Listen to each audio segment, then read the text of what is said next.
Welcome, welcome. Thank you, everyone, so much for tuning in once again. I am very excited today to have an incredible author who I am excited to talk with about the fantasy genre as a whole, Michael J. Sullivan. He is the author of the Riyria Revelations, as well as the Riyria Chronicles, and several other series as well. Corrected all the pronunciations there. My dyslexic head has trouble with that every now and then. Yeah, you were kind of growling your way through the title, but that's okay. A lot of people pronounce it. There are primarily, there seem to be three ways of doing it. Most people say Riyria, and then other are Riyria or something like that, but it's actually Riyria is how I pronounce it. Well, So, that's but you can pronounce it any way you like. I mean, it's your books. Well, thank you so much for coming on. How are you doing, Michael? I'm doing well. How are you?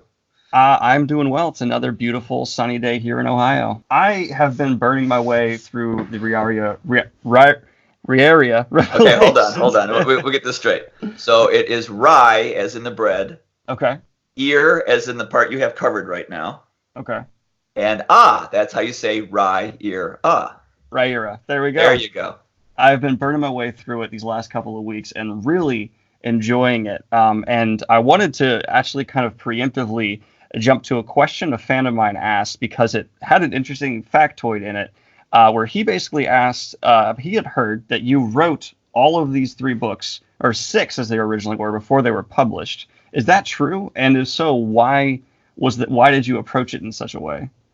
Okay, so originally, yes, it was six separate novels, and what you have in front of you are six separate novels. You'll see when you get halfway through, you'll find you'll come to book two in that first volume. So they actually did an omnibus binding of those first six, and they did that for the purpose of making sure that it would be more of the books would be on the shelf at a given time at bookstores, because it'd be harder to keep six, individual books, but to keep three, it's a lot easier. It takes up less shelf space. Right. So that's why they did that. The original reason why I wrote it and wrote them all before they were published was because I wasn't planning on publishing them. Really? I had spent probably close to 20 years writing novels, and I got nowhere with it. And eventually I got so frustrated that I gave up because I was wasting my time on a project that was never going to go anywhere. At that point, I started an advertising agency for about 10 years. And then only at that point that I start going back to it, but I was so fed up with the idea that I had spent so many years of my life doing something and doing it for no good reason, beyond the fact that I enjoy doing it, that I stopped. And I was never going to do it again. I couldn't even bring myself to write anything creatively. But when I made a deal with myself that because I like writing, that I was going to write, but I wasn't going to publish anything because that's where I had my hopes and dreams were built up and they were dashed. So I wasn't going to do that. Instead, I put them out on the internet for free. The first three books or so, I just put on a website. No one ever read them. No one knew they were there because they didn't promote them in any way, and that was a long time ago. So as a result, I finished the entire series, and when I got done, I polished it all up and I made it real nice, and my wife read it, and she kind of decided they had to be published, and she kind of put a lot of effort in getting them out there. But that's kind of how that happened. But because of that, every additional series I've ever done since then, I've continued that process because I realized what it allowed me to do is to go back and forth through the series and make little tie-ins with things that are mentioned in book two that come to fruition in book 5 or 6, which makes it so that on first reading it, some of the things you're like, oh my gosh, I can't believe this all tied in so well. But there are many other things on second reading is the only way you'll pick them up. And then you go, oh, I can't believe this is in here. So that's what made it fun for me. And as a result, I can make sure that everything lines up properly. There's no major plot holes because I can go back and alter that one line of dialogue that if I didn't have it there, I could make this really cool thing happen in book 6. And I don't know how J.K. Rowling's managed to do her series, because I could imagine getting into that last book going, oh, if only I hadn't made that one stupid comment, Right. Well, I mean, I think it shows already. I'm towards the end of the first book within this now 2-book combination here, and I can already tell you it feels very polished. There's not any pacing issues I've come across so far. Technically, from a standpoint of just digestibility, it feels like a very well realized point A to Z story. Because there's very often, I feel like, with books I've read that there's a lot of meandering. There's some stuff that's just, what is the purpose this serves? Everything I've come across so far in the first book, I can tell it's either leading to something or it's currently relevant. which I think that shows, and I appreciate that as a reader, someone who will eventually do a video tearing this apart in a good way. Well, the only thing bad about that is that it was one of my earlier books. I've written several since then, so my writing quality has hopefully improved. I think it has. As far as the plot and the story and the characters are concerned, it was all there, because that's where I was excelling early on. But I wasn't quite as good at the craft, and I've been working on that. And over the years now, I think I've improved that dramatically. So of all my books, that one's going to be a slightly rougher as far as the prose is concerned. Okay. So don't attack me too much on that. Give me a break. Well, there's never an attack. I promise there's never an attack. And I always like to take into context when a book is released, what circumstances were surrounding it when going into a review. And I've never come across a series I'm aware of where the first book was released by the time the last entry in the series was done. So I don't even know how I'm going to handle that because that's completely new from my angle. Now, when you're writing one of these stories, so far it seems very objective driven. Like there's been an objective given. I don't want to get into spoilers for people here, and the characters are going down that path. Do you kind of write with an initial concept and build from there, or do you find yourself more, let's say, kind of figuring out where the story is going to go as you go along? Because I would guess the former, just from a reader perspective. So you're thinking, you're actually talking, and correct me if I'm wrong, you're speaking on the concept of discovery writer versus outliner, or are you just something? Okay. But you're talking in series form, not just in novel form. That's why I wasn't sure how to phrase it. Okay. So when I originally conceived of the story, I conceived of it in one very long story. So the 6 books that you have in front of you, to me, is one story. Each book is like a major chapter. Although when I actually conceived it much more along the lines of a television show, because at the time I was very interested in Babylon 5, which was a series that created, it was done in a 5-year arc. He planned, J. Michael Sikorsky, I think his name is, I'm probably butchering his name, but he created 5 seasons in his head, and he sketched it out that way, which is insane because, of course, most stories or television shows don't carry that long, and he actually only got 4 seasons out of it. But he had planned things where, like, his main character doesn't even start until the 2nd season. So it's just really weird how, and then the character that disappeared in the 1st season come back in like the 4th season. So he had these really cool things that were going on, and I thought that would be great for a book series to have the same thing, that each novel would be like a season. It has a beginning, middle, and end, makes a complete story, but it's only part of the arc, and arcs are beginning. And I'm going to say arcs. I'm talking about character arcs and mystery stories that are going to be, revealed part way, and the other ones won't be revealed for the entire series. So the reader is always being kept interested in. Once they're figuring one thing out, something new is already going on, and it keeps you, vested in the story. And that's what I thought would have been cool. So I was actually conceiving the whole story as a whole when I did it, and I thought it was crazy because I never had written, and nor had I ever dreamed of writing a 6-book series before. That's a huge thing to do. And I thought, it's never going to happen, but what the heck, I'm bored right now. I will write this out. And eventually I did get it all done. So it's a little of both, because when you're talking about discovery versus outliner, what you generally find for most people, and I assume there are exceptions, most people they fall somewhere in the middle. Somewhere to one side or the other is a scale. And I started out more discovery. I mean, everything I did was discovery. And then as I got more interested in being professional and actually getting books done, I discovered that outlining helps to avoid more false starts. As a result of it, I became more and more outlining, but I always leave it open, and no book has ever ended the way I planned. It's always changing as I go through it. So I allow for the changes, but I do have a general framework of what I'm aiming for.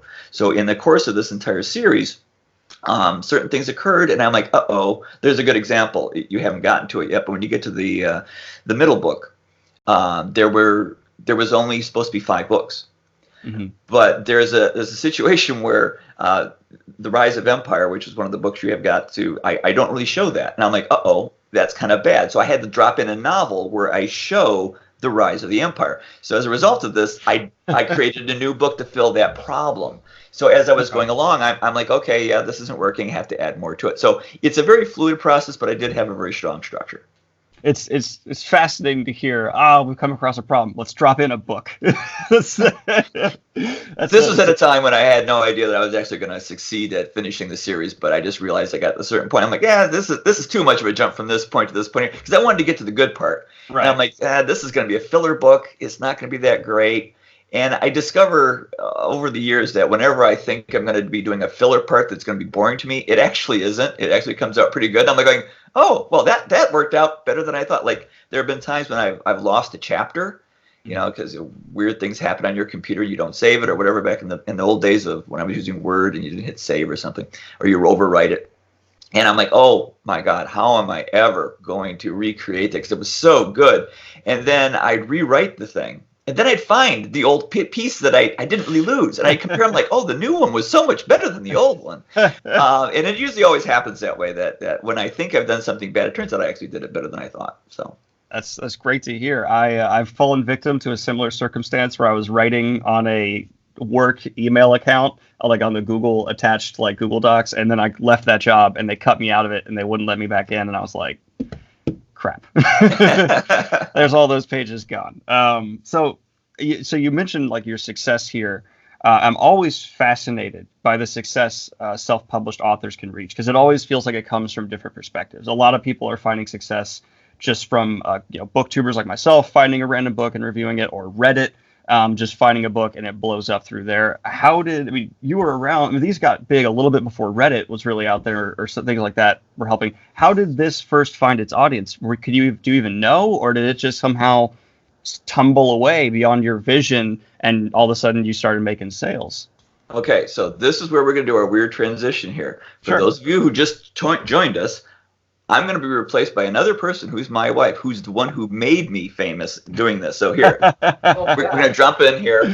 Oh, I love this. All right. I don't even know how my hair is. It's going to sound really strange. And when we tell people this, they get a little bit freaked out because it sounds like a lot of work, because it is.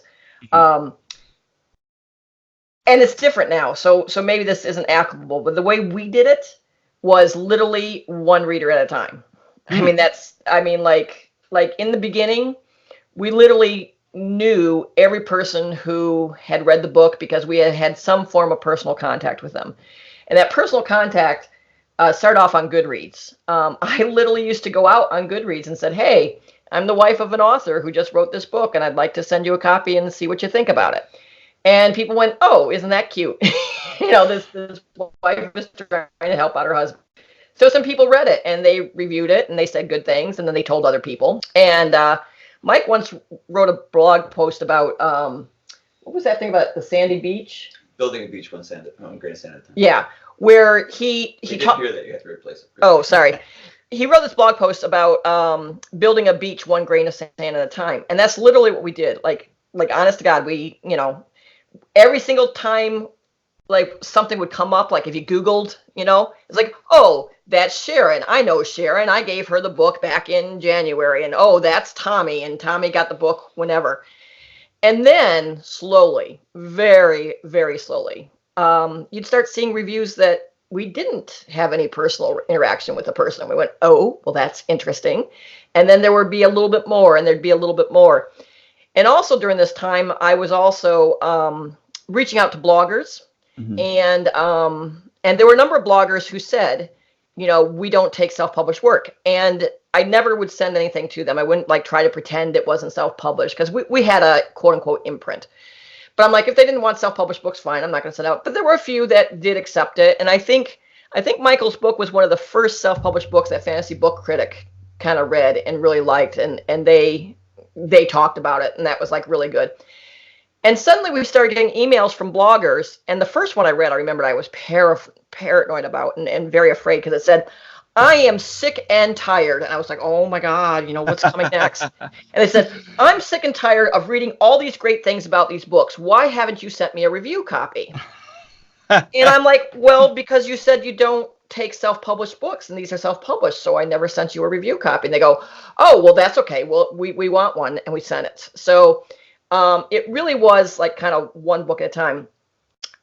I always tell people that you really need 3 books out before you can really start to see any major traction.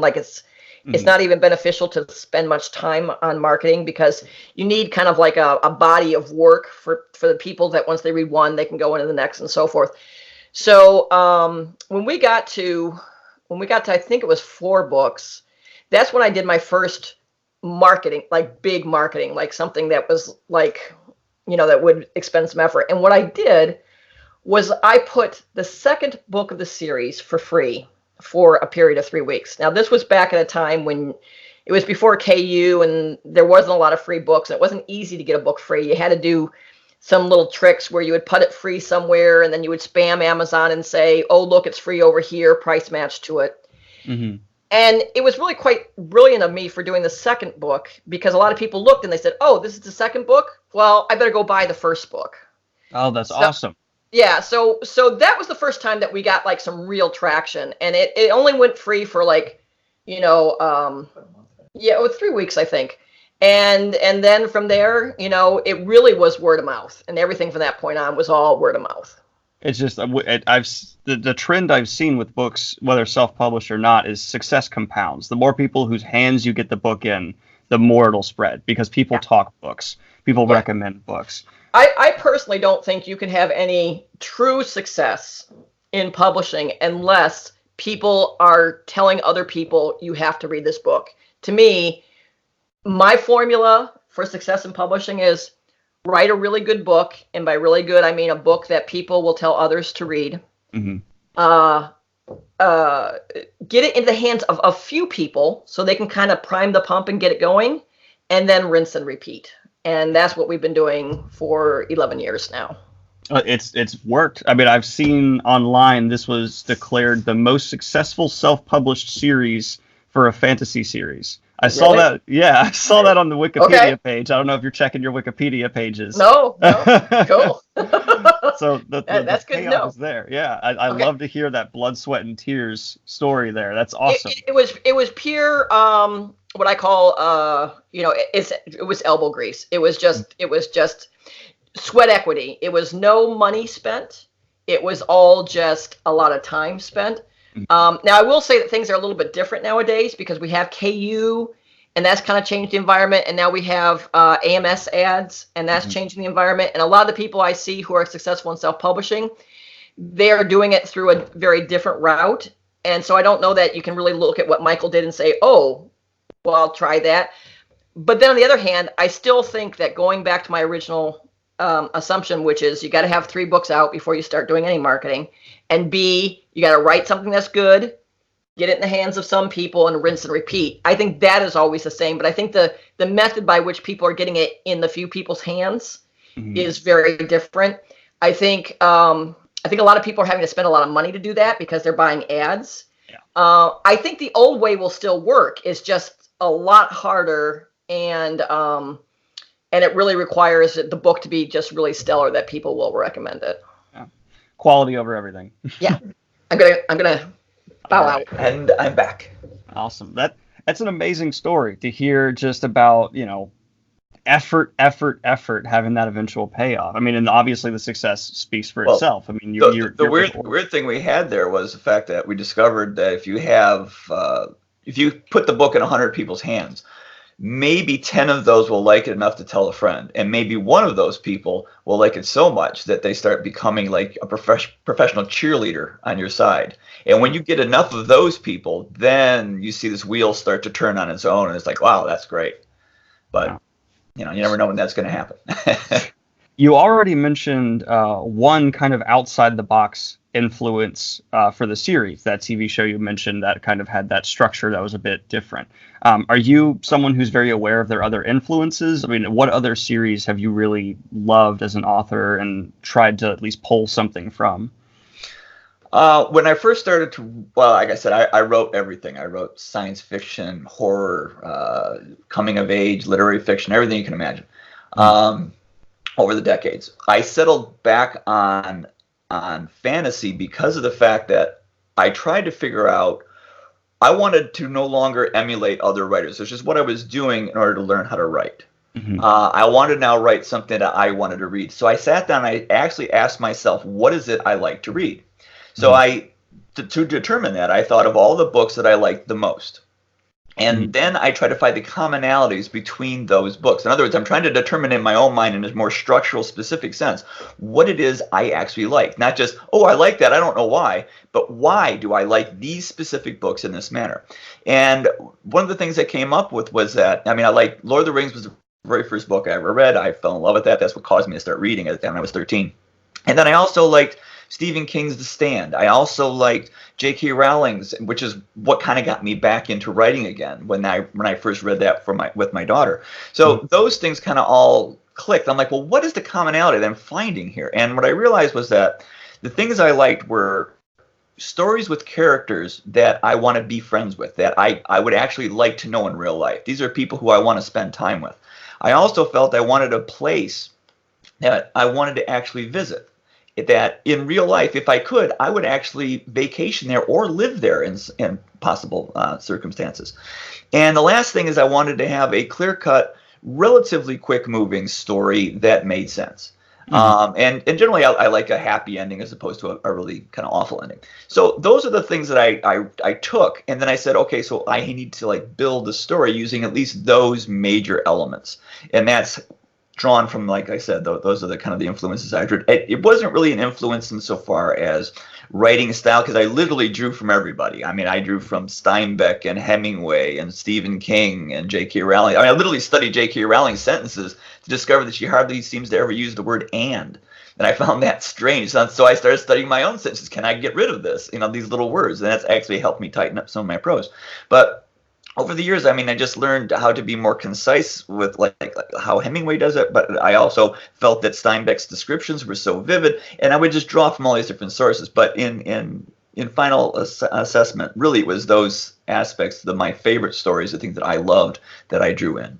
I think that's the most analytical taking apart of influences I've ever heard, and I love it.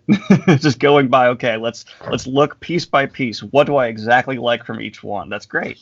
And the thing is that if I like those things, it turns out that I'm human, and other people who read my books are also human. So as a result, they have similar tastes. Now, not everyone has the same taste, but I really wasn't trying to please everyone, because as I said before, I wasn't going to publish these. I was just writing something that I wanted to enjoy, something my daughter could read, hopefully, and she would enjoy it. And it was just something that I wanted to read, because I wasn't real thrilled with a lot of the fantasy I was seeing on the shelves at the time. And I thought, well, I'll make something. And that's kind of how we got here. It seems there's a trend where really well-written fantasy seems to come from fathers or mothers wanting to have something for their kids. Because Evan Winter, the author of Rage of Dragons I just interviewed, said he wanted to write something for his son. So there's a trend here. Yeah, my daughter hated reading. So I tried to find things. Here all the things I used to like. Like one of the things I used to love was like Watership Down as well. It's another thing I read after Lord of the Rings. But in rereading it, it's kind of heavier prose than I think she would have enjoyed. It kind of bored her a little bit.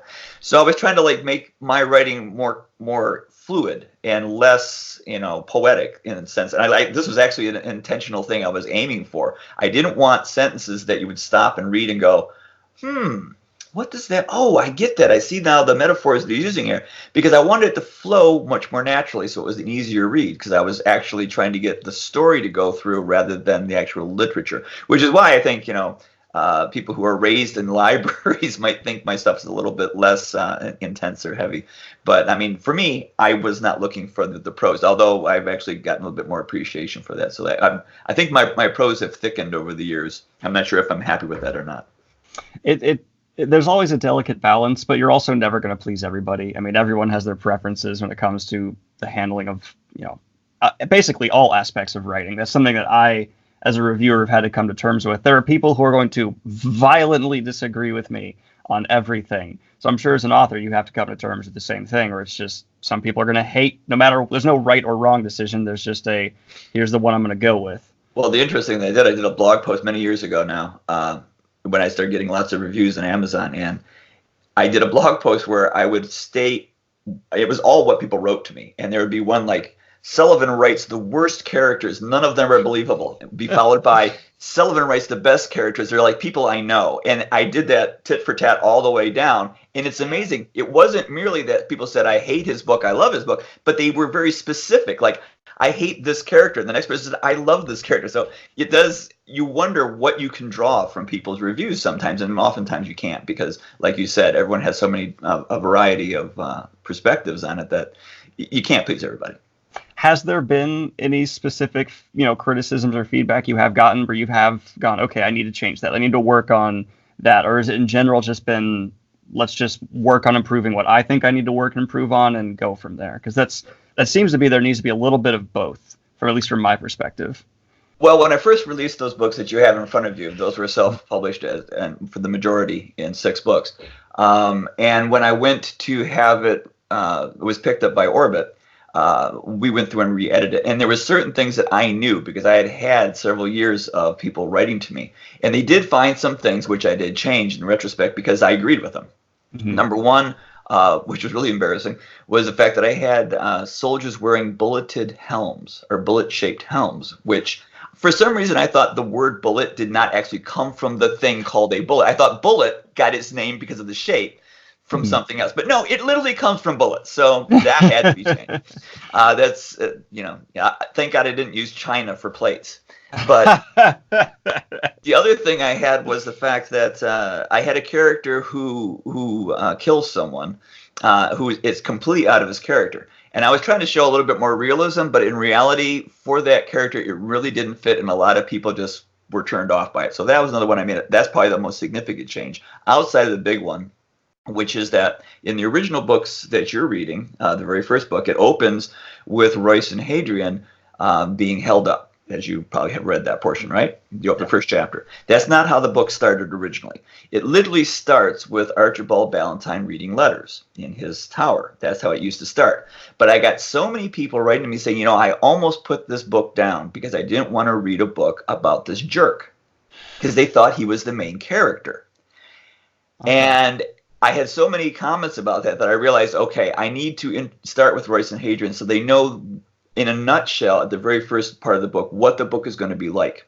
And so that actually became quite a challenge. I had to figure out how to construct a 10-page introduction to the entire series and show you what you're going to be reading. I had to introduce you to the 2 main characters, show you what the story is like, show you how there's unexpected reveals that occur, show their personalities, and everything is kind of condensed into those 10 pages. So if you read those 10 pages and you liked it, then you'll probably like the rest of the series. But those are the 3 main changes I did based off of feedback that I was getting early on. See, I really liked that opening, and I have in my notes for the review to praise the opening you have here, because I thought it was such a wonderful introduction to the characters, and it shows their skill set, it shows their, way to read situation. I was like, great, I know I'm dealing with professionals. I know I'm dealing with people who understand it. It was a really good way to, all right, I at least know the character now.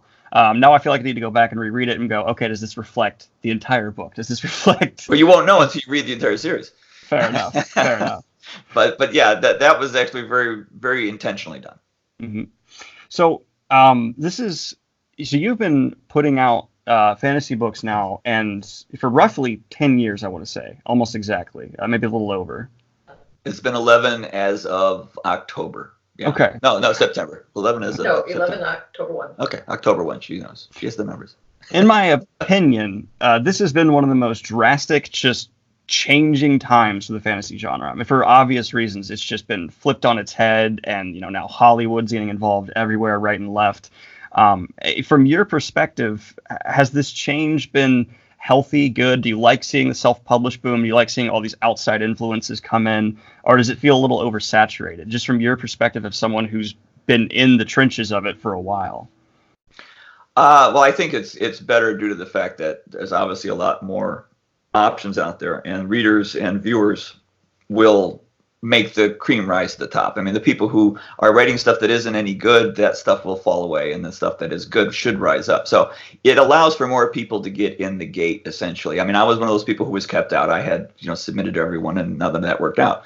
So it's nice in that respect. Now, I mean, I see a lot of varying trends. I mean, you have the went from the good people doing good for good reason, and then evil was evil for evil's sake, and then that kind of died away. We got into grimdark, and I think there's a slight now recurrence where it's coming back up where people are getting a little tired of the grimdark and they want more escapism. So, and I saw that with like movies in the 70s, that in the 60s, early 60s, you had these very happy, big budget films. And then it kind of got down to the Scorseses and the Coppolas, and you got down these really kind of artsy, negative films. And then it kind of hit Star Wars, and you came back up again. So you see this big, undulating wave pattern that's occurring, and maybe that's what's happening in this genre. I don't know, but you also have new genres popping up. I mean, you had steampunk at one time, now you have lit RPGs coming up. I mean, you have all these different things that are popping up, and which is great. And it's just weird because it's really reflecting the audience. We have a younger audience who's now discovering fantasy, and they have different experiences. They played games. It used to be that people who read books were people who had frequented libraries. So their experiences was much more along the lines of classical things. Then you had people who were watching movies. So you had books that were reflecting kind of that mentality of what happens in a movie. And now I think you're getting a lot of things that are based on games, because that's another aspect that people are doing. So you're getting, that influence is also extending to it. So, I mean, I think it's great because the fact that anyone who wants to work hard and has talent will probably at least have a shot. Whereas in the past, I don't think you necessarily had that. Mm-hmm. No, I like what you said there, especially about video games, because I think it's a two-way street where a book can be adapted to a game, and all of a sudden that book find drastically more success. The obvious example being Witcher, which was popular before it got made in those games, and now it's one of the best-selling fantasy series of yada yada years. I don't know the actual numbers. And then I'm sure it can be the other way around, where a game is turned to a book, and that finds success as well. Have you personally, I mean, I know there's often people can't say, but have you been approached, would you be open to, some of your works being adapted in other ways? Yeah, I mean, I already have an option for it, for movie and television. As far as games, I don't think we have anything. People have approached us, but nothing serious.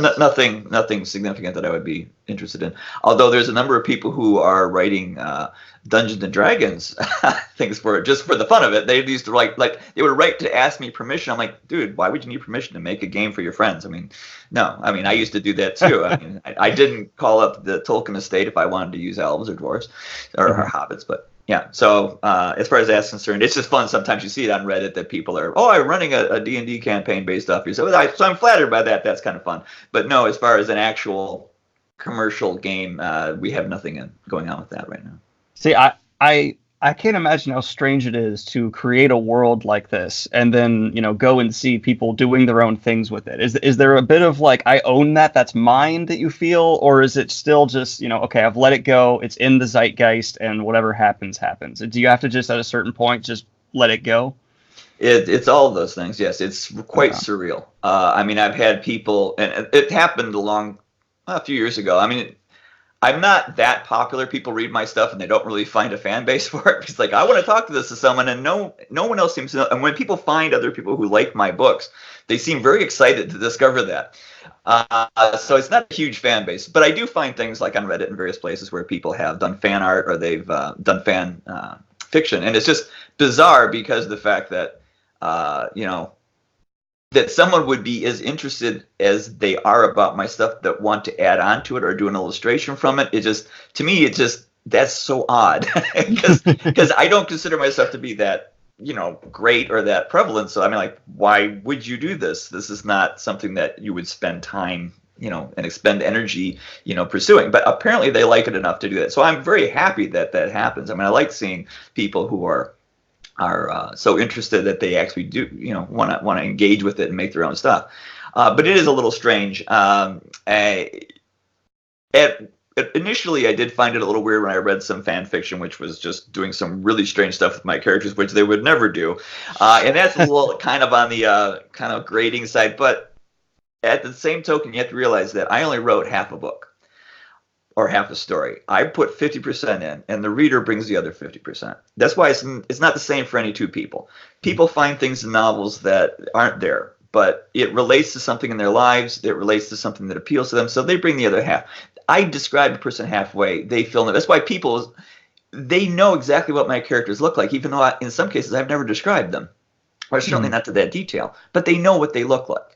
And so, to me, it's a collaborative effort. I give you half the book, you fill out the rest. So, in many ways, it's your book, too. That's why I said, if you want to pronounce Riyria, that's fine. I don't really care. It's your book once I give it to you. Yeah, just don't try to infringe on my copyright. Well, I've had a couple other booktubers express how they are nervous occasionally. There's a line we have to walk as well, where it's like, I love doing lore deep dives. I might do one for these eventually. I love going in, talking about and explaining certain aspects of them, and I don't think anyone could get sued over that, because you're talking about something that's out there. That's fine. But I've had other content creators go as far as to like make bookmarks with people's symbols and copyrighted things, and they end up getting letters. So from our angle, there's a bit of, we don't quite know where the line is, but we have to just assume that at least making videos about the stuff's okay, because it's promotion in a way. Like, we are promoting things as well. And in that vein, link in the description to buy any of these if you guys want to check them out. Yeah, I don't really have any problem. I mean, I enjoy anyone who wants to discuss my books, but I mean, I'm not that popular at this point where it would be a problem. I mean, it's great to have people like you I mean, I don't know why exactly you want to go to the effort of talking about my books to begin with, but it's nice. I mean, I always like talking about myself and how great I am. This is a fun time for me, Well, I can tell you it's because I'm a huge nerd. Unashamedly 100% massive nerd, and I love fantasy. And I think my favorite part of hearing about your crafting process so far is hearing you talk about, wanting to just make something that you weren't necessarily even planning to put out. It was just something that you loved writing. And that, I think, shows in the work. It shows in the characters especially. I'm not the deepest in the series yet, but at least in the first book I'm nearly done with. The characters are very well realized. I really appreciate that. And they have a clear relationship dynamic, which I appreciate. And I think only comes from really caring about the material you're crafting. I love seeing time and effort put into, this is how these characters feel about each other, which I think is often missed out on. Yeah, and I wrote it. I mean, I think there are certain people who may write for money, and clearly I wasn't. I was writing this because I was writing something that I really wanted to see. I wanted to, have this because I wanted it. So it was a project of love that I really wanted to create something that I really would be proud of, that I enjoyed, and that would cause like my wife and my family to enjoy reading. And maybe someone would find it online and say, yes, we want to make this into a blockbuster movie. But that was insane. So no, it was really just something that I took my time with. There was no rush. I spent, although oddly enough, that one book you have in your hand, this 2 novels, that gold one there, the first 2 novels in that gold book, I wrote each book in a month. Wow. Well, no, the first one was in September. The second book was September and October. So the first one was written in September, but literally I wrote round the clock because I had not written in 10 years, and I was kind of had this pent up creative blockage of like, I'm finally going to do it. And I had a blast, and I just wrote it straight on. I literally got up, wrote, had lunch, wrote, had dinner, wrote, went to bed, got up, and did the same thing almost every day just because I was so into it and I was enjoying it so much. Have not written that fast again since those times. But for the most part, I took my time in writing that series. Then I would go back and I'd polish this section of the first book in order to match. But I was doing it because I enjoyed it and I had no intention of producing it. Now, that's not the case for a lot of writers who, are living off their writing. They can't afford to do that. So they're purposely, and in some cases, they might be ready to the market. I don't know. And in some cases, they're just having to get the book out quickly because they have deadlines that they have to meet. So, I mean, there's a lot of things that I didn't have to deal with when I wrote that series. You almost had the fact that it wasn't 100% your breadbasket yet allowed you to have a little more flexibility with how exactly you crafted it. It just and I didn't really care. I wasn't thinking, oh my God, what if someone reads this and they hate it, or what if this offends someone? I mean, that never crossed my mind.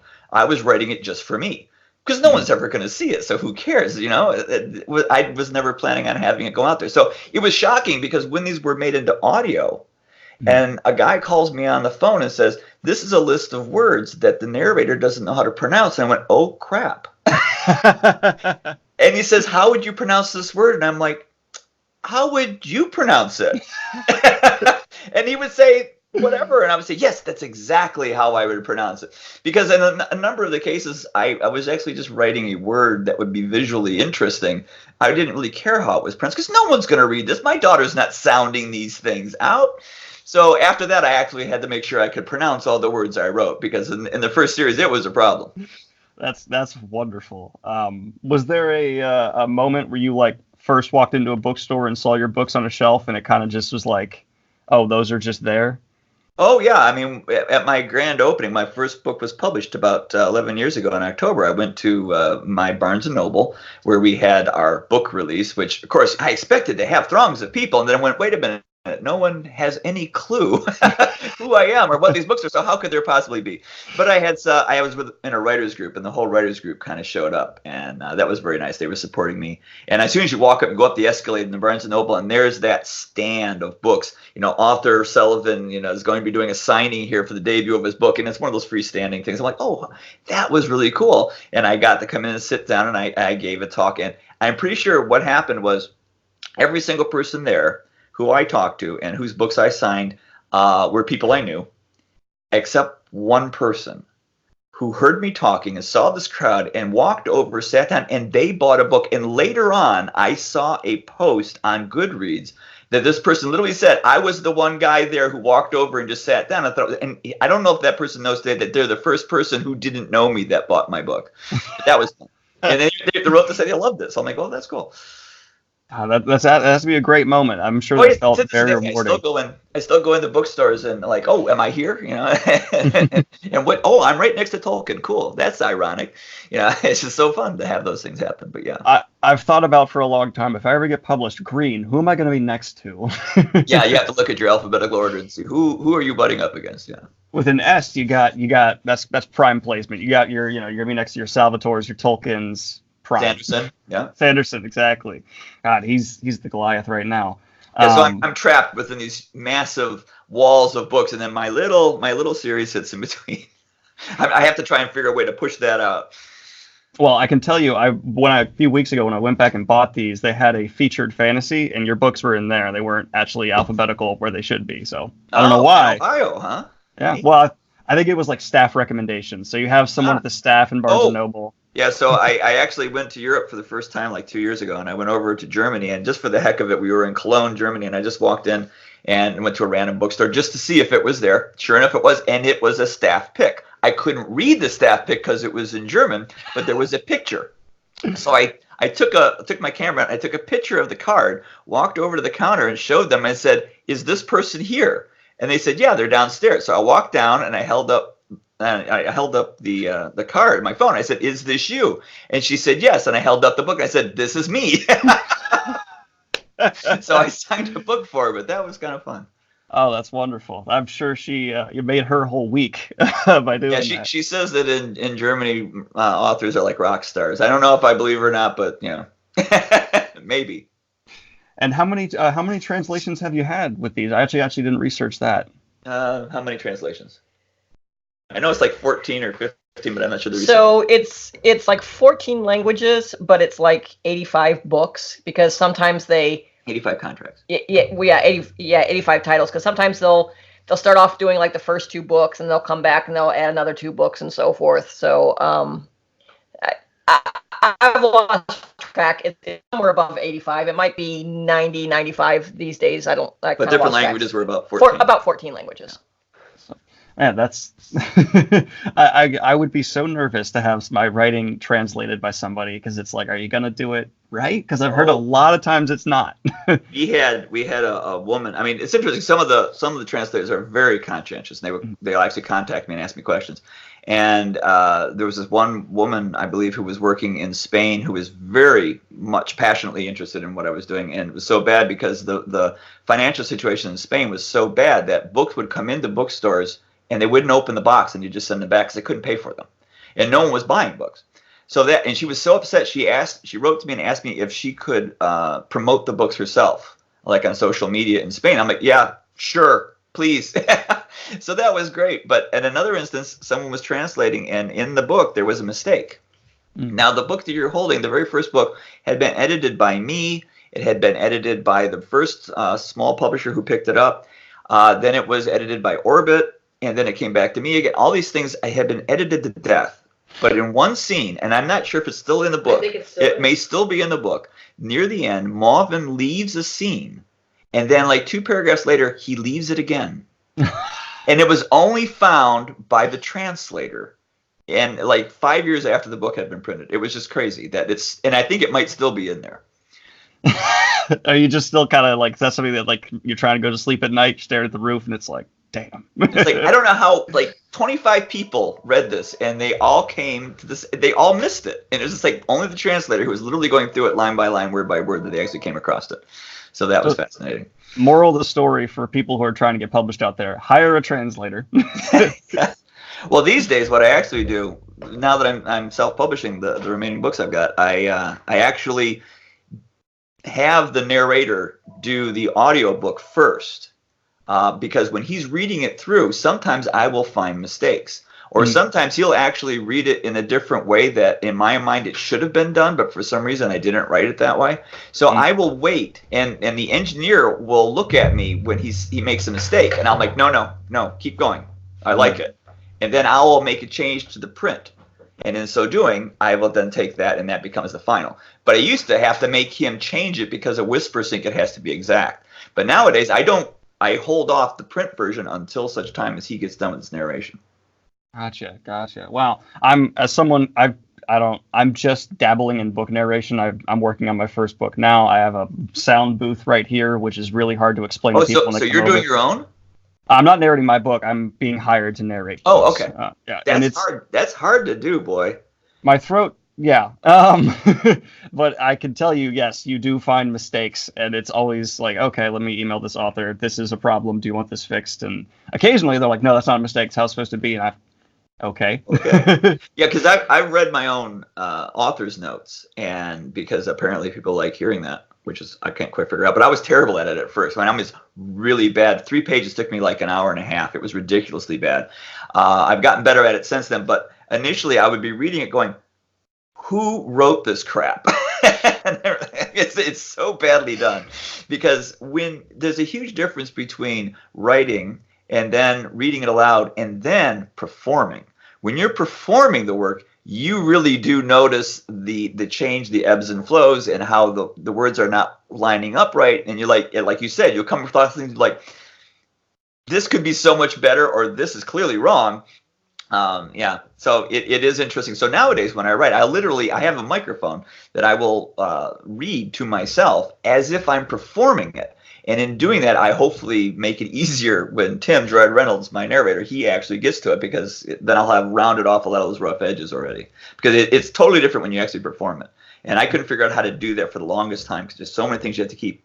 How far away from the mic you are, how loud you're speaking, where is the sentence going up, is it going down, whose voice is it in, all that stuff. But one of the things I was doing wrong was that I was speaking too quickly. And it wasn't until I watched Neil Gaiman when he came to George Mason University near us, and I was watching him read from Ocean at the End of the Lane. And when you watch him read, he speaks very slowly and has lots of pauses. When I read his first stuff, I didn't like it because he has like a ton of commas that shouldn't be in his sentences until you see him read it. Mm-hmm. Because when he speaks, he has that, and then into the room. Yeah. And you're like, and it's become so intimate and captivating. So when I started reading my own stuff, I was kind of like channeling Neil Gaiman, and it slowed me way down. And then I've got much better at it. But I will speak very quickly, and it's like this, and it's not good. But when you slow down and I'm channeling him, it works so much better. The number one critique anyone starting a narration will get is slow down, deep breath. It's hard. It's really hard. I did public speaking and debate for a while before I got into all of this, and it's really difficult to realize that even if you were in just a debate, not even narrating a book, if you're in a debate, it's still a performance, and you need to, you can't, even if you have the best point in the world, if you stumble your words and deliver it really fast, no one cares. Yeah. And it's the same. And pausing is just as important as talking. You have to have those gaps too. And cutting out your uhs and ums. Yes. Okay, well, I love that here. You just said it's not perfect. No one gets rid of it all. So if you don't mind, I wanted to throw it over to a few questions I've gotten from a couple of my fans here. Sure. People who have read your works, I would love to hear from you. I already got to one about your decision to finish the series before publishing, which that we've talked about that in depth, and I really enjoyed that. But I have one here that says he was first published in 2008. He said his website says he started writing at 9. When in that first timeline did he even accept it was possible to self-publish? So we've covered that a little bit, but I'd like to change that slightly to when. How did you? So we've talked about how you went out and you kind of, person by person started going out there. But now self-publishing is a thing. Now people, they promote online. Do you think you would have just go the same route you did before because of the way it worked out for you? Or now seeing how people can promote on Reddit, promote on Facebook, however, do you think that is the better approach currently? Well, I think what you're actually asking me is, would I do it differently? And how would I give the advice to other people doing it today? Yeah, those are two totally different concepts. Okay. I did it the way that I do it because of the fact that I think it was the only way that I could have done it at the time. I mean, that's all that was possible. So I had a situation where, so I started writing initially as I got published through a small press in Wisconsin. I think it was Minnesota. So they're the ones who first picked it up. But then they couldn't make ends meet. They actually couldn't pay for the next printing, even though my books were selling. They couldn't pay for the next printing of the next novel that followed it. So I had to self-publish it in order to meet deadlines. We had a lot of things set up. So I literally had to do that, and no one wanted me, so that was my only option. So I continued to self-publish all the way through there. When I got done with that, then I got to a point where we were picked up by Orbit. Now the choice was, why was I doing that? Because right around that time, I really started selling well. And to sign that contract, I was going to have to sacrifice a good deal of money. So that was kind of bad. And people couldn't figure it out because people said, of course you want to go with a major publisher. Why wouldn't you want to do that? And then I would tell them how much I was making. And they're like, why would you go through with the major publisher? So there was a weird thing there. But what I figured was, going with a major publisher was me taking essentially money that I was making, or potential money I was making, and I was going to put that into kind of like R&D in order to market me better. So that was going to produce me into a situation where I was going to be able to, make a larger splash, get more people to notice, me. And it did. I think I probably more than doubled my fan base at that point. I got a lot more readers through that process. And I would do that again because I think that still did do that. It did a lot of good for me in that process. So that was something that was, I think a good step for me, and I'm glad I did that. Even though that if I had kept that series to myself, I would have made a lot more money self-publishing. But the fact of the matter is that I couldn't actually do that because I don't think that I would have gotten as a large recognition of people. So, but today, would other people benefit from doing the same thing I did? It kind of has to depend on what they're aiming for. Because I know a lot of independent authors today that are doing it, and I mean, the world is a very different place now in that respect, and their approach is very, very different. So, as Robin was saying, things like using the ads and stuff, that's a lot of money they're putting back into it, but without that, they're not getting the returns, and it's very difficult for people to try and assess what I did 10 years ago versus now. So it's difficult for me to say on the respect of what people should do today. The only thing I can say is that because I did it the hard way, because I worked very slowly and built up this kind of recognition with my own name, I think that I have a rather strong fan base now that if, say, Amazon went away, it wouldn't matter. If I was, unable to publish through any of the major publishers, it wouldn't matter. People would still come to my website and buy my books because they know who I am and they like my stuff. And if you can get that, then you're set.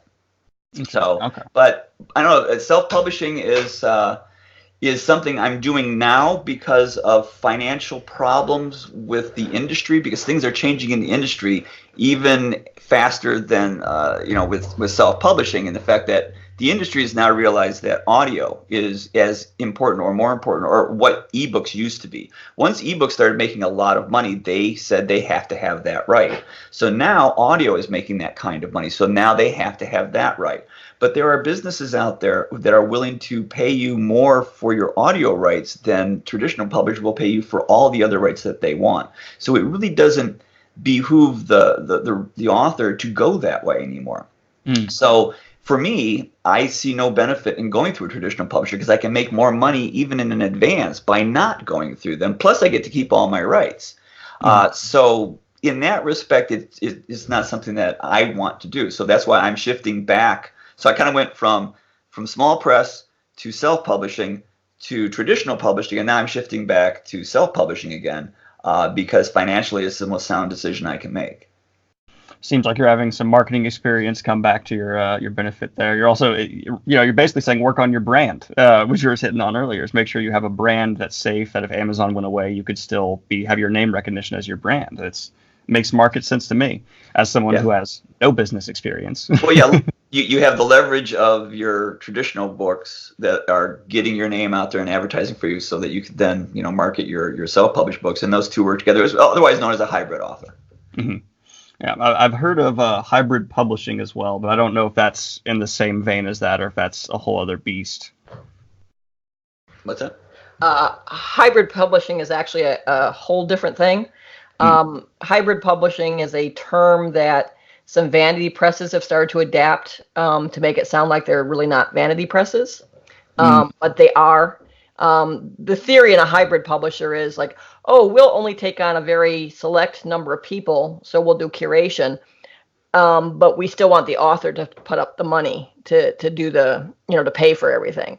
And in my world, whenever an organization wants you to put up the money, that means it's vanity publishing. Yeah, the money has to flow to the author. If you're putting up money, then you have to be the publisher. Gotcha. And you get all the rewards from that, but you don't pay someone else. Well, okay, we've switched to a very business side of things, which I'm sure some people love. But let's get back to the fantastical elements here. Is there any current books that you're reading and loving right now? What am I reading and loving? Well, right now I'm reading Bernard Cornwell's Agincourt, which is the kind of historical. It's historical, but he, the main character is made up, so he's kind of doing the historical fiction there. And I actually got into that because we had we generally hold a bunch of authors that come out to, as you can see, I have a cabin. This is what you're looking behind me, and in Shenandoah, and once a year we had a bunch of authors come out. One of them was from Scotland, and while he was here, he happened to mention this great television show called Last Kingdom, which was, I think, on Netflix, was where we were picking it up. And so we kind of watched the 3 seasons of it, and it was based on Bernard Cornwell's books, which I had been told about for many years. Many people have told me about his books. So I thought, I'll sit down and read it. And so I've just started about halfway through that novel. Because I did like the television series. They did a good job with it. So I'm kind of reading that right now. So that's what I'm into at the moment.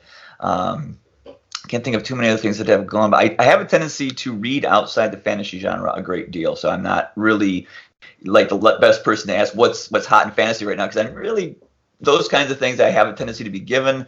Oftentimes people want me to endorse for some reason, but what I'm generally like right now, I have a Stephen King book, his new one, The Outsider, I think it is. It's over there. Yeah, The Outsiders. And the other one I have is Cornwell's book. So those are the two that I'm reading at the present time. Oh, and because I'm in birding a competition with my daughter to see how many species of birds we can see in 1 year, which will conclude in Thanksgiving, I also have read a number of books concerning birding because that's fun. Are we going to see a rise in bird influence in your writing anytime soon? Maybe not a rise, but certainly a more informed approach if I do mention birds. Well, that's great. It's actually pretty consistent. Every fantasy author I've talked to doesn't read as much fantasy as they'd like because they're either trying to learn about other things to pull influences, or they're just trying to learn about some culture that they're pulling from. It seems pretty universal that fantasy authors tend to not read the most fantasy, at least from my perspective. It certainly is me. You're right. I read a lot of nonfiction, so it's just not something I do a lot of. I don't get a chance to, and it's bad because I meet a lot of these people, and I'm like, gee, I really should have read you. Yeah. Well, you're more than welcome to check out my channel for any reviews you'd like to pick up. But we're hitting the 1 hour mark, which is usually where I go ahead and start with the outro here. If you have not picked up the first book in the Riyria. Remember the body parts. Come on. The Riyria Revelations, go ahead and pick up Theft of Swords. I'm enjoying it so far. Michael, you've been a wonderful interview. Thank you so much for coming on. Thank you. It was fun talking to you, and I hope the weather continues well in Ohio. I appreciate that. Me too. It's been just like this for the last week. All right. All right. Thank you guys, and I'll talk to you guys in tomorrow, the next video.